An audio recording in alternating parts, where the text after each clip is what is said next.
Hi, I'm Courtney. Welcome back to Something Positive for Positive People. Today I am here with the second part of my conversation with Lauren. Lauren just spoke about how she contracted genital HSV2 from most likely her first sexual experience. She's newly diagnosed and has been coping with it very well. And if you want more information about Lauren, you got to go back and listen to the first episode.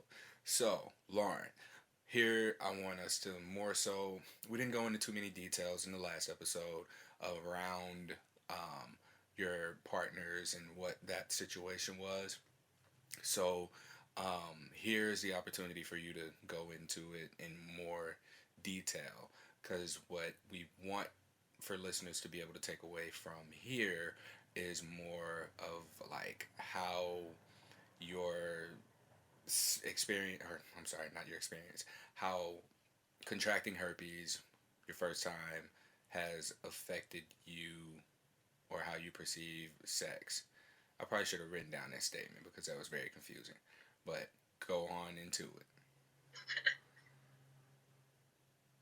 Let me preface this by revealing that I'm a sex abuse survivor and I was abused by a family member as a child. And it took many years to heal and cope with that, like many years of therapy, varying therapists, a lot of mental health issues that can be associated with the aftermath of something like that. So my view of sex was skewed as it is up until recently, not like recently, but definitely while I was still with my ex, it was a very, very skewed view of sex. So, wait, you mentioned Part of the that reason why. you and your boyfriend did not have sex together, the one you were with for 6 years. Does it have anything to do with the sexual abuse? That had a part in Okay. it. Part of it being that towards the beginning, when he and I were together, we weren't sexual for that reason, just because it wasn't something that I was ready for, and he knew that, he respected that. And then would come a point where I felt like I was ready for something, and then he'd be willing to do that with me. But it never really, like, it never really got away from that point. Like, it kind of stayed in that stage where we would just do these things, but like no actual sex was going on. And I wanted to, but it felt like anytime we even tried, it wasn't like he was into it. It was like he didn't really feel like it. And it kind of occurred to me that he wasn't really um, knowledgeable of sex, and because I know that I was his first, like we were each other's first intimate encounters, even though we never actually had intercourse. I knew that I was his first anything, so I sort of chalked it up to him not really knowing what to do, being inexperienced, and that's fine. We're all, at one point or another, I think we're all a little nervous. We don't really know what to do in bed with another person, but this was all the time. And his idea of foreplay was maybe like 30 seconds of touching, and then that's it. Yeah, that's like all of us though, because a lot of us learn from like porn and magazines and our parents' old videos or whatever that this is what sex is, and obviously porn and sex aren't necessarily the same depending on what kind of porn it is. But like foreplay for men providing women with foreplay is not in a lot of porn. So he's probably just like, I guess my turn. What do I do? Yeah. I would mention to him, because I'm big on communication. I'm big on the fact that communication is key. And if you can't communicate with your partner, then what are you doing, honestly? So I would communicate with him, that doesn't really work. Like, that's not making me happy. And it would turn into him saying, I don't know what you want me to do, this is just me, I tried, and I would say, well, you kind of didn't try, like, you didn't really try. Yeah. But that wasn't the reason why I left. I mean, it was one of many reasons that just, like, broke the camel's back and all that. So but real quick, you mentioned that you're a sex abuse survivor, and you also mentioned that you were active on FetLife before you actually had intercourse, correct? So let me ask you, what brought you to FetLife? Well, this is going to be completely out of order because I do want to, if you are okay with it, talk about the trauma from your sex abuse and how that related to how you went about losing your virginity, and then how things changed after you contracted herpes. So what really brought me to FetLife was just that I already had a Tumblr beforehand that was sort of adult themed. And a lot of people on there would talk about FetLife. This is a great website. It's a good way to go to events and sort of meet people that are sort of into the same things as you. And I was interested. And so I joined. And I think it's been around a year since I've been on there. And I've made, like, some lifetime friends on there. I won't name names or anything, but they're some of the best friends that I've ever had, and I've never even met these people. So that they have been a tremendous support through everything with the diagnosis, which brings me to when I openly disclosed in my bio there, like, hey, I'm gonna bring it out now, I'm herpes positive. So, if you don't know what that is, I'm not going to tell you. I believe I actually wrote on there, I have HSV2. I'm not going to explain it to you. Google's free. Right. Because I think at that point I just no longer cared. And I said, you know what? I'm going to own this. I made a mistake, but I'm going to own it. However, it doesn't mean that I have to be ashamed. So I openly disclosed. And I think that's one of the best things I ever did. Good.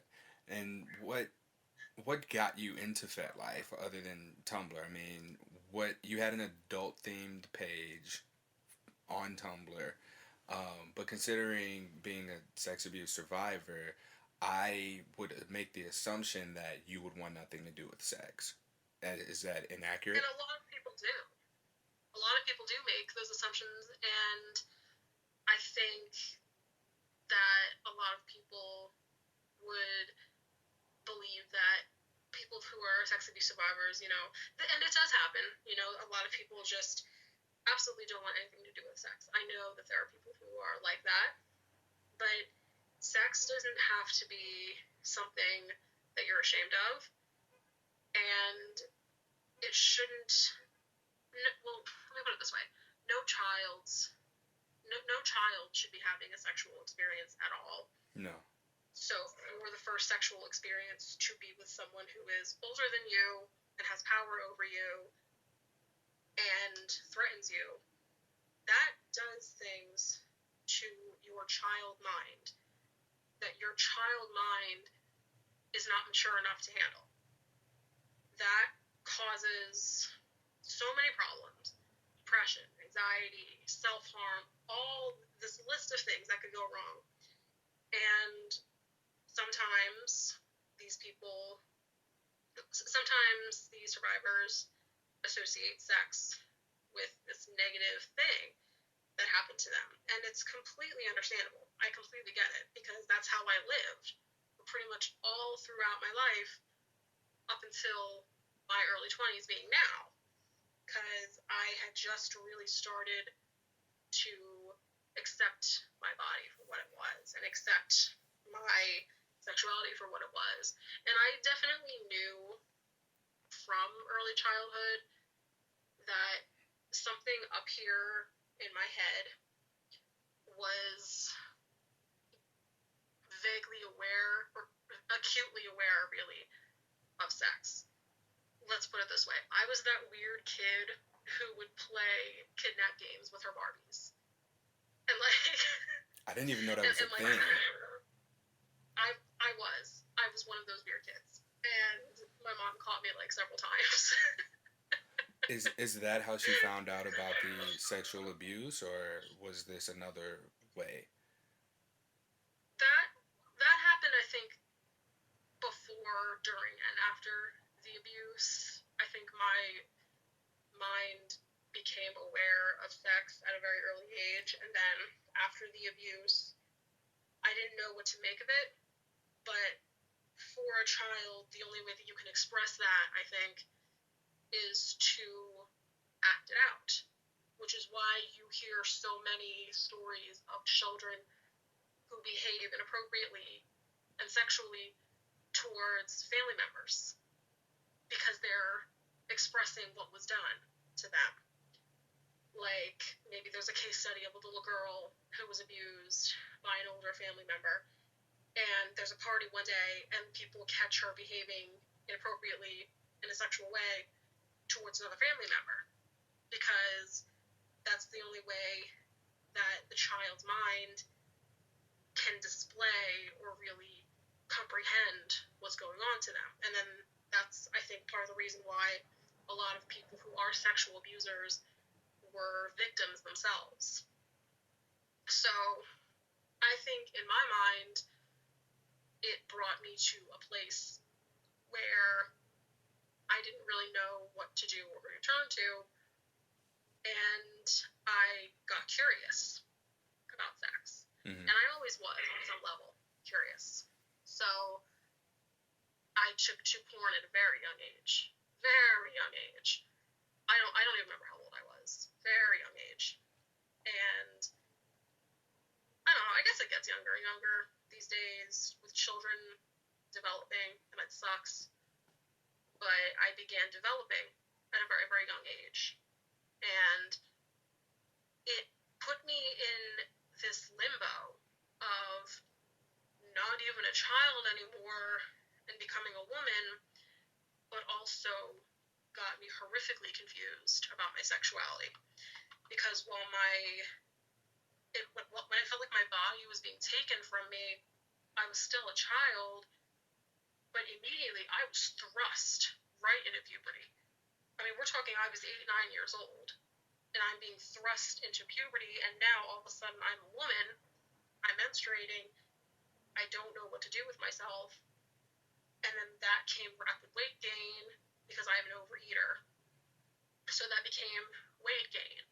That became undereating. All the things in between. Like, there were never any gray areas in the period of me being a teenager. I was either overeating, I was undereating, I wanted to be the sexual person, but I was repulsed at the idea. It never got me a healthy start in sex, like everybody deserves, you know? But really, what is a healthy start in sex? You know, early teen years, maybe you find one of your parents' porns in the closet or something. Nobody, I think, has the same experience with their first really idea of sex, but when you're a sex abuse survivor, it's forced on you. And now all of a sudden, you're forced to grow up much faster than you should have. So my view of sex was already distorted. And I had just really been discovering myself. You know, maybe I was around 18, 19 years old. I think I just graduated high school. I wanted to explore it. You know, my life was getting started because I was going to college, and I was still with my ex. I felt, okay, you know what? I'm an adult now, and I'm just going to embrace this and what I know that I like, which, as it turned out, I was really, I guess you could say, fascinated by the idea of kink and submitting to someone. And so I explored that on Tumblr, Then a few years went by, I discovered FetLife, joined FetLife, and I explored through there, found my friends, and I wouldn't blame my finding FetLife for contracting herpes because I did that all on my own. And I feel like maybe that could have happened whether or not I joined FetLife, just because so many people have it. It's just so common that maybe I would have ended up having it either way. So I wouldn't blame my curiosity. However, I take responsibility because it was unprotected. And that actually makes me remember a point, because when it was actually happening, the sex, he had said to me, because I brought condoms, I brought them. I fully intended on having him use one, but he said he didn't want to. He said that he just didn't like the way that they felt. And I was naive. And I went with it because I trusted him, and I didn't want to look like a stupid kid, which pretty much that's what I was. I was just a stupid kid. I mean, I'm 22 years old, no experience with sex at all besides what I had seen on FetLife and Tumblr. So really, that's what I was. And I was trying to be this person that he wanted. And I think maybe on some level, he knew that I would maybe go along with it. But in the end, I had sex with him without protection because I didn't want him to think that I was lame or stupid, and really I wanted him to like me. So I had sex with him. And that's sort of lived with me until then. That's sometimes what really bothers me, just because I did this horrible thing to myself because I wanted to please someone. And that's always been my problem. I'm a people pleaser. I please my family, and I please my partners in bed. I like to please people. I'll appease to people, even though it might not be the best thing for me, and that's sort of a major flaw that I have, because I couldn't really think for myself, it felt like. And maybe that does have something to do with the abuse, something being taken from me, not really being able to make a choice for myself, just sort of letting other people take the reins and take the choices from me. But then that also correlates with kink and submitting to someone, wanting someone to make the decisions and wanting someone to take all the control and choices away from me, and a total power exchange. And that's what really intrigues me in kink. However, it has this negative impact in my life where that's what happened when I was raped, and then that's what happened when I contracted herpes. However, it's this thing that I crave. It's really this horrible double-edged sword. And I'm learning that I need a voice to protect myself, and that I should have used that voice. I could have used that voice, but I didn't. And in the end, it ended up giving me herpes. But I'm learning now that I can have that voice, and I can use that voice. But when it comes to kink, I can allow someone that I trust to take away those choices and take away the control. In a healthy, dominant, and submissive lifestyle, or DS, a healthy DS lifestyle, it can be amazing. And it can be this tremendous thing that can be a remarkable healing factor for you. And however, I have not found that person to wholly give my submission to. I'd like to. It just hasn't happened. Jay and I, since I met him on there, he has sort of acted as a dominant figure. However, what I truly want, he cannot give me, only because there is a significant age factor there, and it's not a possible thing for us to be together that way, like as life partners.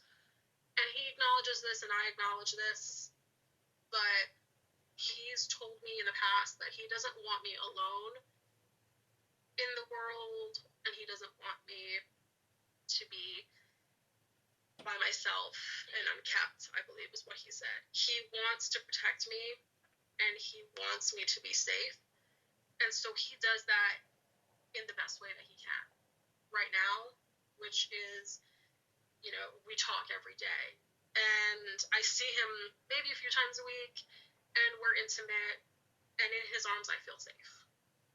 And I can definitely tell that even when the time comes where I do find that life partner that I want to give my submission to, and I want to start my life with, and I want to build a life with, have a house, get married, have kids, the whole 9 yards, when I do find that person, I know that he'll still be there as a friend, probably one of the best friends I'll ever have, because in the end, he really is that person who supported me, even more so than my own family, Wait, I didn't know your family knew. You told them?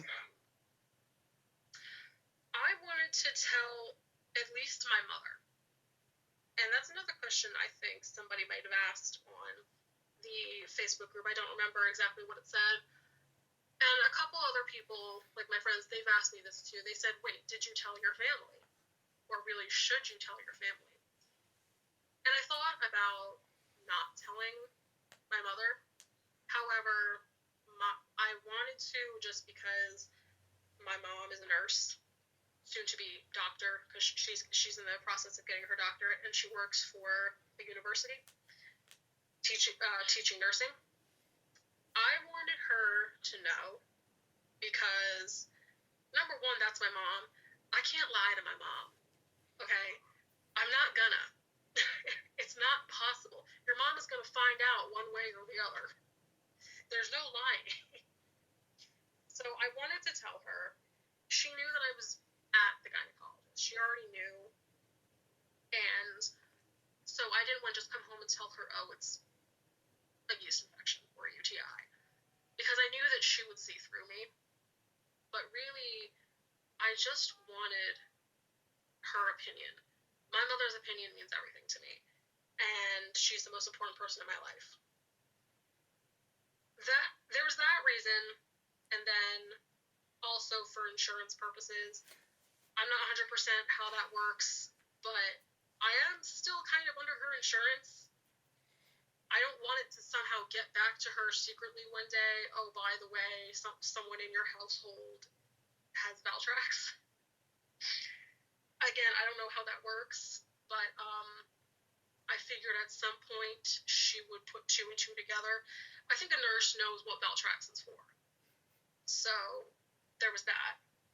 And then another reason being, God forbid, I had to be hospitalized one day and something was wrong with me. They do ask you in the hospital, are there any pre-existing conditions, blah, blah, blah. I want her to at least be able to tell someone she has an STD. Now, I don't know if there are any medications that would clash with Valtrex, if I'm currently taking it. I don't know if maybe something will trigger an outbreak in a hospital environment. I don't know. But I'd rather be safe than sorry. That's just why I wanted her to know. And I remember when I came home, I sat on her bed and she was getting ready to go to work, and I was already crying. And she stepped out of the bathroom and she looked at me and she said, "You caught something, didn't you?"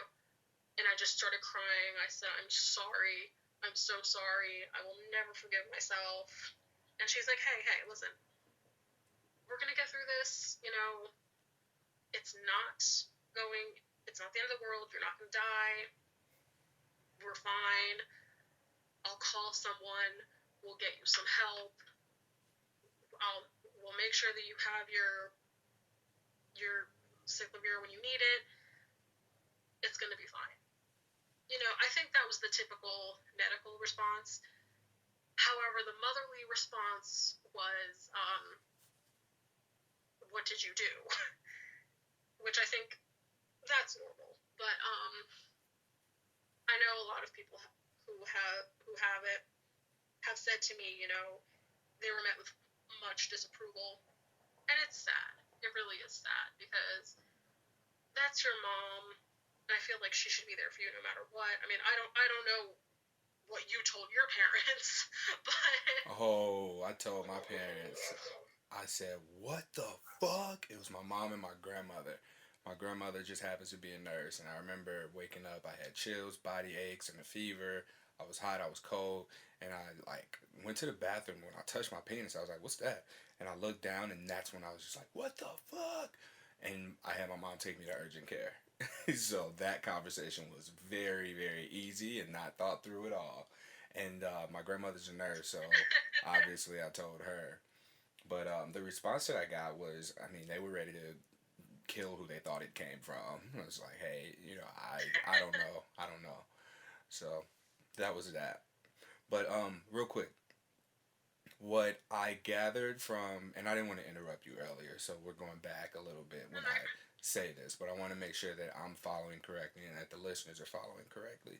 Your your being involved in kink has helped you because now you have a choice in submitting. Like you have power in choosing who you allow the power to over you for your submission. exactly. I hope I'm saying this right. Is that right? No, you are. Okay, You got it, pretty okay. much. Because when you submit to someone, it's not. I when I submit to someone, it's because I love that. It will be because I love that person, and that I hope for a long life with that person, and because I chose that person and there's trust. And it's not like I meet someone and it's okay, I'm gonna submit to you now. Yeah, but That's we're talking in terms of kink and like how you view yeah, sex now. So when it comes to sex, the fact that you are a sexual abuse survivor has kind of it's influenced this, but it's not something that's taken you over. Now it's like, oh, I this is now what I like, and I am going to I take the power and choose who I allow to do this to me rather than, revisiting or reliving the times where that decision was not mine to make and it was forced upon me. yes, Okay. exactly. And essentially I'm taking that control back Got that it. was taken from me that day. That I think is what really pushes me into really wanting to find that person. And when I do submit to someone, it'll be because I love them and because I've gained this trust for them. And even when I do find that person, I do want to just know them as people first, not as a dominant man. I would like to at least experience him in that light. And then when the time comes, I think the right dominant would also do this. Not when he first meets you, it's okay, you're gonna get on your knees right now. Yeah, The right dominant, I got you. that's a bad sign. That's when you gotta run, okay? The right dominant will say to you, you know, this is gonna be a slow process, but ultimately, you are in control here. Nothing that happens will be done without your consent. Nothing will be forced on you. The right dominant will say that. And I'm willing to wait for that because really at this time in my life I'm not really looking for something serious. If it happens, it happens. You know what? It's not entirely. I just realized what I didn't say in the beginning of the podcast, and that was whether or not you were single or in a relationship. Completely disregarded that. And I remember saying at the beginning, I was like, what didn't I ask her? That part. So I mean, if you want, we can upload like an audio version of this to your FetLife profile so that people know what you're looking for. What do I have on there? I think I have something like, oh, looking for friendships, whatever it is. And it's actually funny because the response that I got on FetLife upon disclosing publicly was pretty much positive. I didn't get anybody up in my DMs like, oh, you're gross, or oh, God, that's disgusting. I didn't get anything and like that. And even if I did, well, there's a block button right there. and that's But what a lot of people fail to realize. A lot of people fail to realize like a lot of people don't even care. Like we're so caught up in, oh, I don't know if I should tell or do I want to tell so and so. Like when it comes down to an intimate partner, if they choose not to move forward with us, we have to be understanding and mindful of the fact that they're looking out for their health. And if it were the other way around, where we were mis or uneducated about what herpes is or whatever the STD may be that we are disclosing about, we would do the same thing. Like if we don't know, we don't know. And it's nothing against us as people, but it's more of a concern of the other person's own health. It's their health, and they should have the choice in whether or not they move forward without you, feeling like you're any less of a human being because they chose their health over pursuing something with you. and that's why I had to forgive Dee. That's why I pretty much said to myself, okay, I have to let go of this because I wanted to be angry at him. I wanted to say, it's not. I mean, I'm probably. I wanted to say to him, I'm probably not going to give it to you. I'm probably not going to. Because if we're intimate and I'm not shedding, use protection, chances are I'm not going to give it to you. And we did. We did use protection the night that we were intimate. But he could not get past the fact that there was maybe a minuscule percentage that I might have given it to him. Mm-hmm. So he proceeded to drive all over South Jersey to any clinic that would take him and examine him because one day after school he found this microscopic bump. And this went on for like weeks after I told him.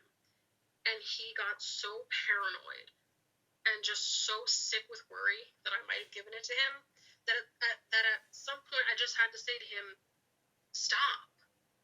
Like, you have to stop. Like, are you realizing that, like, what you're telling me right now, like, you're only making me feel worse about myself? Mm-hmm. And some people will tolerate that just because it's someone who kind of accepts them. And that acceptance is ultimately what a lot of us do seek out. And even if it comes in that form, like I can remember a time where there was someone that I was dating who she didn't have herpes as far as we knew, and I told her the precautions that we needed to take, and she began to get a little bit lazy on those precautions. So I had to be the one to pull the plug there and be like, hey, we probably shouldn't do this because I don't think you understand the risks here. And when we had that conversation, she mentioned to me, she said, well, you said I can't get it. I was like, no, I never said you can't get it. I said we're reducing the risk. And at that point it was like, all right, there's always a chance. you don't understand, so we probably need to stop doing this. So I mean, and in a lot of cases there are people who are living with something, tell someone and it goes well, and then ultimately they have to become the rejecter. And so, not to say like there's power in that when you know yourself, you know what you want, and you know that even if another person says yes to you, you have to first say yes to yourself, and then you have to make the decision to say yes to them and decide whether or not to move forward. And if they're saying yes to you, they're saying yes to herpes. They're saying yes to the possibility of them getting it. However, there are so many people that I've met now who have herpes and they've been in relationships for 5, 6, 7 years and their other person never got it. Yeah. It's about those daily antivirals. It's about, not antiviral, antisuppressants. It's about those being protected, not being intimate when you're shedding, and even if they do, if that person really does love you, I just feel like they would accept you. Mm-hmm. And the risk that, yes, they possibly could get it. I feel like the right person wouldn't mind that risk. Yeah, and I often And tell at the people same time, they either don't mind or they already have it. One of the two. So I mean, yeah, that and person you're looking for, it's one way or the other.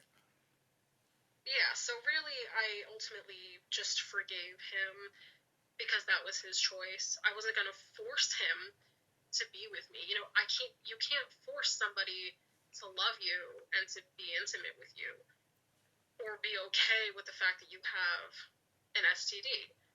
However, I think if you're aware and you know what you're getting into, ultimately, I feel like they're safer with us than they would be with somebody else. And that's the mindset that a lot of people come into after having this for so long is like, yeah, I know my status. And then when you more you disclose and more you have conversations about STDs, you come to find out that a lot of people who don't have herpes, and I say that in air quotes, don't know that they don't have herpes or don't know that they do have it. And it's Because do you really know? yes. And then with someone who does have something, they understand their bodies, they understand the precautions that need to be taken, and it's it's it's more safe from a communication standpoint. Like, okay, I was last tested this day, this time, and this is what came back. This is how I'm handling it. This is how I'm managing it. Here's what it means for me. Here's what it means for you. Dot dot dot, and then go from there. So it's tricky, and unfortunately, a lot of people who don't, and I say that in air quotes, don't have STDs. And I say that Yeah. because it's like a lot of people who don't have anything don't know that they don't have anything. Um, it would You be have to specially request herpes. yes. So like and I have to tell a lot of people who I talk to who are sad like, oh, it was so and so rejected me. It's that's just one person who what their intentions were. If this person's not open to at least getting to know you a bit more, you know where their head's at. And it they want something that you probably don't want. If you don't want the same things, then you shouldn't have hard feelings on how they decided to end things, because ultimately all they did was do you a favor by removing themselves and make it easier Yeah, for you to now you're identify the free right to person. pursue someone who will actually appreciate you and Yes. want you for you, not despite herpes, but love you regardless. Mm-hmm. Now, And I think that um, I think there is some good that came out of it, especially disclosing publicly. Not even just disclosing publicly, but I think just having it in general. I watch what I eat. I'm taking extra steps in getting myself into maybe a healthier lifestyle. I'm a big lady, trying to get myself a little bit healthier just to reduce the risk of breaking out again. Always use protection no matter what, if I'm intimate with someone. Um, as far as mental health goes, I've never, I haven't skipped an antidepressant since. I don't think, because I did have a tendency to skip my antidepressants, so I don't think that would be the best thing for me, especially now. And I'm still quote unquote new as far as being diagnosed goes. And I think I'm still in kind of a weird limbo area, but I think every day that goes by, I'm okay with it. And some days I forget. So I forget that I even have it. And then maybe it enters my mind again, and I feel indifferent almost. I feel, oh, okay. So, okay, I'm cool. You know, um, I'm doing pretty good. I'm not shedding right now, so, I'm fine. And I mean, the Valtrex is a miracle, honestly. Yeah. And I know what to do. I have a support net. I've got my friends. I even have a couple family members who even have it, and I contacted them when I found out, and one of them being my stepmother. And so she took me out that night, and she sort of just gave me her story and what happened to her. And my stepmother's 52. And she was possibly around my age when she first caught it. So she definitely understood where I was coming from. And I think the first thing I said to her when I got into the car, because I was on the phone with someone, I think I was on the phone with D, and he was just really upset. And I said, hey, my stepmom's here, I have to go. So I hung up on the phone with him, I got in her car, and I said to her, sorry, that was one of the men whose lives I ruined. Oh my God. And she said, oh, stop it. She was like, stop it, you did not ruin his life. Yeah. And I'm like, are you sure? He's like, yes, you did not. So she took me to Applebee's. We had a few drinks. I just sort of let it out. And she told me everything that happened with her. And in my eyes, I was seeing that it was living proof that I can get married. I can have kids. Because she's got 2 kids, and they don't have it. I believe they were both C-section, actually, my step-siblings.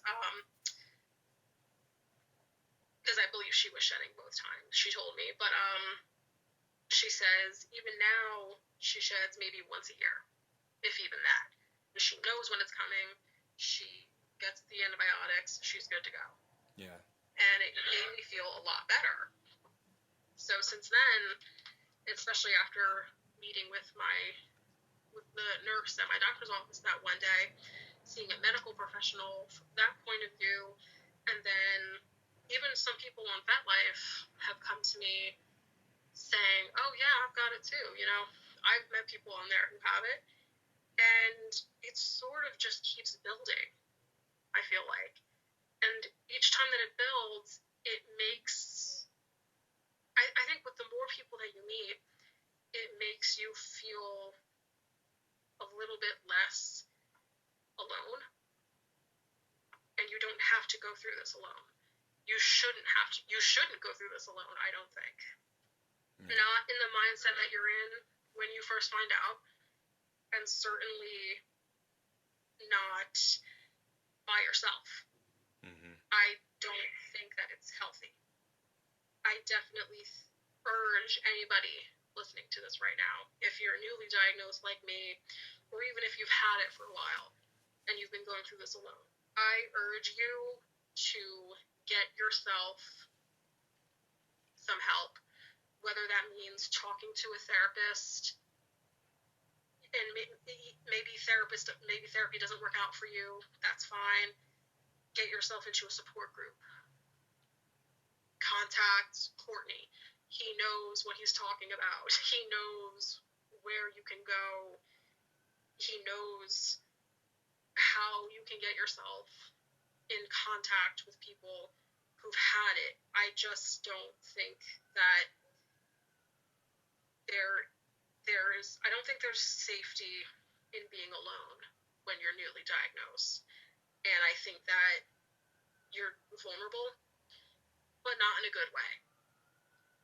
I think that experiencing vulnerability the way we are now, us people doing the podcasts, I think that it's therapeutic for us, and I think that it helps to get your story out there.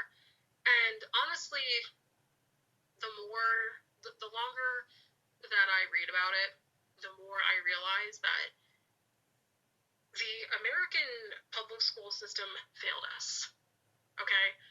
Because all that sex ed,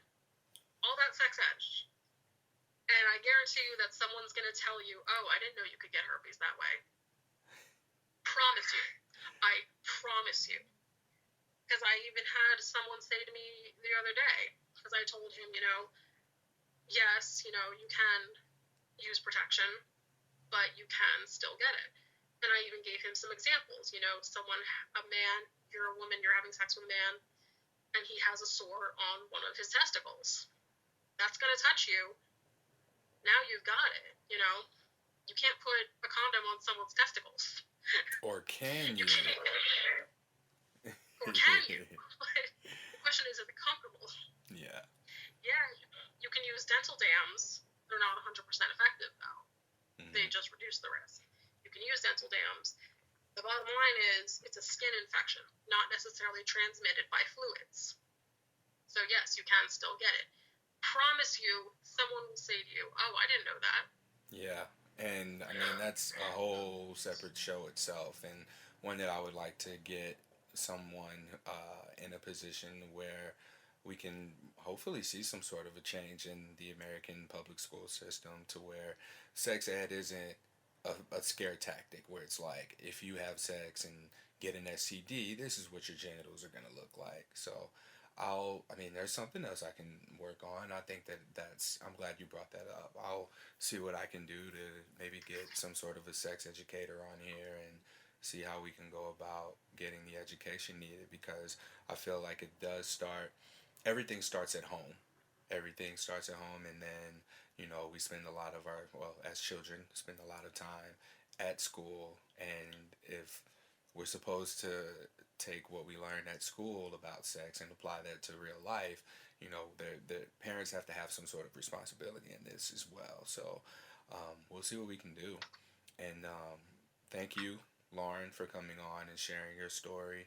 I really, really appreciate it. And you had a lot to say, so us having two episodes here was definitely a good call, and I'm glad you were able to make time to do this, talking about your experience being diagnosed after your first sexual experience, and then coming on and being vulnerable about your sexual abuse and surviving that, and how it's related now into your sex life as far as kink is concerned. So this is a really good place for us to wrap up. I can't thank you enough. Is there anything that you wanted to leave us with here? No, no, I think we said it all. All right, great. Now, I should say this in every episode. I'm not a medical professional. I'm not a therapist or psychologist or anything. I am simply bringing you the experience of people living with or affected by sexually transmitted diseases, primarily herpes, because these are the people that I have access to. If you know someone who's living with something else or has a different experience with an STD or is dating someone with an STD, I would love to hear from you. I would love for anyone to share their stories. I've said on episode 0 now that the main goal of this podcast is to get as many stories out there as humanly possible and show people, hey, you are not alone. There's other people out there. There are people just like you. I want to also show people who have not been tested or are not positive. Just get them to the point where they're more empathetic towards people who disclose to them or share their status and offer up that vulnerability to them. Um, because it's a hard thing to do. It's hard to deal with having an STD and then you tell someone and then they just completely ghost you or judge you, And I want something positive to be a useful and educational tool for as many people as it can possibly be. So, like I said, the goal is to get as many stories out there as possible. If you want to share, just hit me up. I am at H on my chest on Instagram, Twitter, and Tumblr. And if you are looking for any support group to be involved with, if you're living with an STD, specifically herpes, because that's, like I said, I can point you in the right direction there. With any of the other ones, I'm sure I can reach out to someone and find out where I can point you to in order to get support for that. Subscribe to the podcast, leave us a review. Any feedback is welcome. Please feel free to share that with me.